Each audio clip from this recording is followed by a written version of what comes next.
In this video, I'm going to show you how you can easily hide your TikTok account from your contacts. Be sure to watch the video to the very end so you don't make any mistakes, and of course do not forget to like this video and subscribe to my channel. So let's begin, and first off, let's hop out TikTok for now.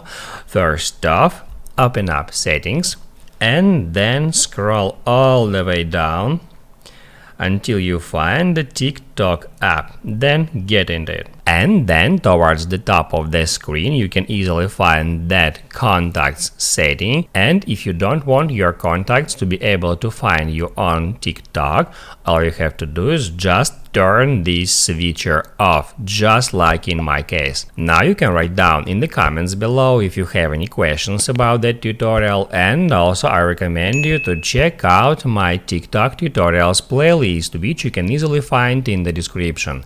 Hit the like button if you liked that video, and see you in the next one.